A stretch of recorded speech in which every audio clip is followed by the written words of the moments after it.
Hi lovely, so this video is how I got the insurance company to pay for the autism center.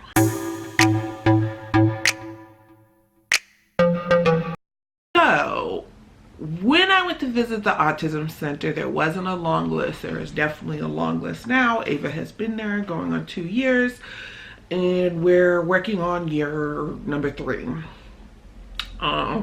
And then hopefully she will be in school after that. That's my goal, to get her into school to start learning, because I love the autism center, but it is not a school. So Ava's skills was very delayed for her age, and it still really is.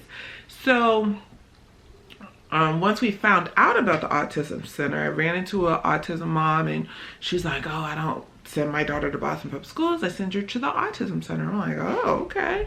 So once I found out about the autism center, I went in, I filled out all the insurance, and I didn't think it was going to be a big deal. Well, it turned into the biggest deal ever. My friend, we went on the same day. Her daughter got right in because they had Blue Cross Blue Shield. I did not have Blue Cross Blue Shield. And I'm not going to mention the insurance company, but I did not have Blue Cross Blue Shield. And the insurance I had a separate insurance company for behavioral health, which sucked. So I did not have, let's see, Blue Cross Blue Shield. My friend did, so her daughter got right in, literally started a couple weeks later.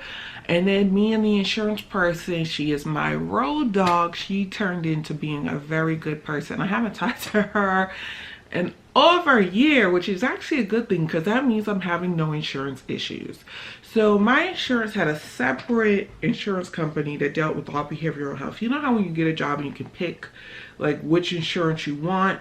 Well, we had like 5 different insurance companies that you could pick, and it didn't have anything to do with that. Everybody had the same behavioral health, whatever. So when I called, she told me, she said, this is one of the worst companies to get them to approve. She's like, are you up for the fight? And I said, yeah, I'm up for the fight. She said, because she had a kid before and the parents were not up for the fight. And I said, tell me what I have to do. So from the beginning, they were obstructionists. Okay, they were not trying to pay. Why can't she do home ABA? Well, we had tried home ABA, and there's not enough hours. Like, there's not enough people to fill the hours in our area. We could only get up to 10 hours, and we were approved for 30, and this was 40 hours. So they were like, no, you know, just arguing and debating. They didn't have, they were not in network with my insurance company, but since they didn't have any autism centers in network, they had to do a single case agreement, which meant they're just approving this child, meaning Ava, to, you know, and that they would pay. And at the time, they wouldn't write a contract. They said they approved it, but they didn't agree to rates or whatever. So the autism center is like, no, we're not doing anything until you agree, until we have everything signed. And I could understand that, you know, in my field of business, you want to make sure you're going to get paid. Don't just give me some verbal crap on the phone.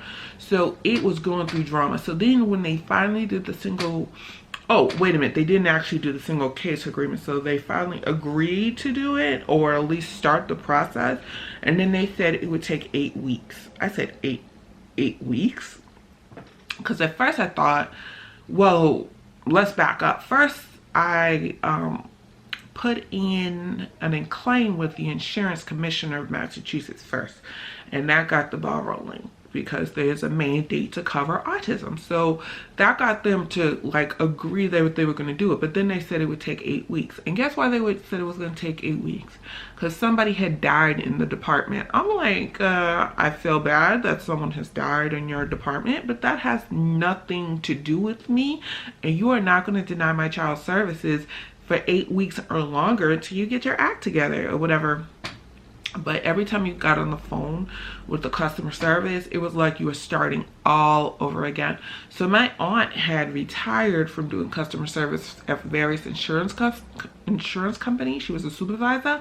So she was like, look, go from the top down. So I was trying to find a VP or somebody at the top of this insurance company, and I could not find nothing. The only thing I could find was a VP of media relations, and it had an email address.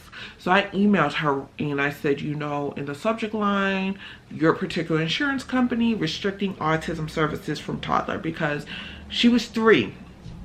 So either you go to public school or you do something else, because early intervention in Massachusetts stops at 3. So she was just sitting home at this point.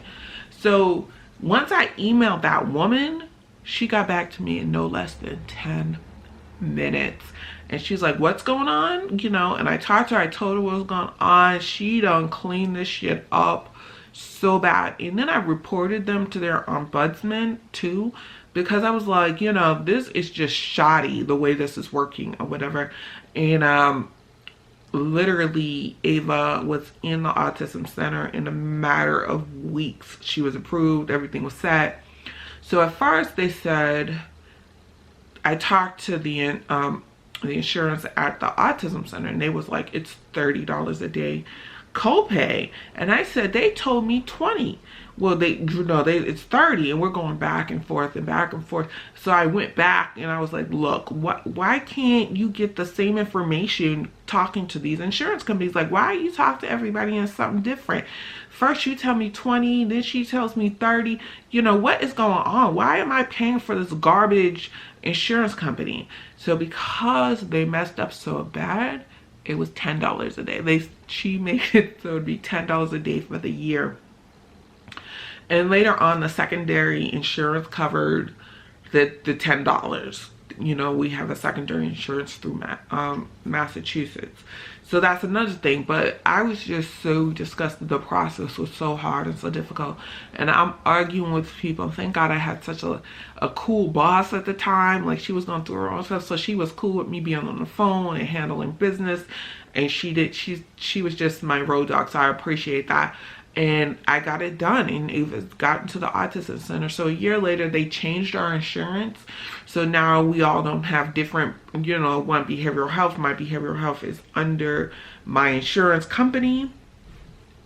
And the autism center was in network for them. So I had to do nothing else, and that's how it worked out. But the first couple of months was trying. Oh my God, it was a hot damn mess, because she was out of early intervention in May on her birthday. She didn't step foot in that autism center until August. So my mother took care of her from then, but she wasn't getting any services for that whole time. I did start taking her to speech therapy, because I was like, at least I can take her to speech therapy. That's the least I can do.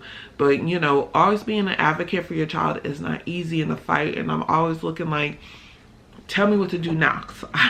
I go to the people who know, like, and I say, tell me what to do next. Just like Yaharan Autism Sprinter, she is such, and that's a Facebook group, she is such a beast and knows the laws and stuff, and definitely helped me in many ways.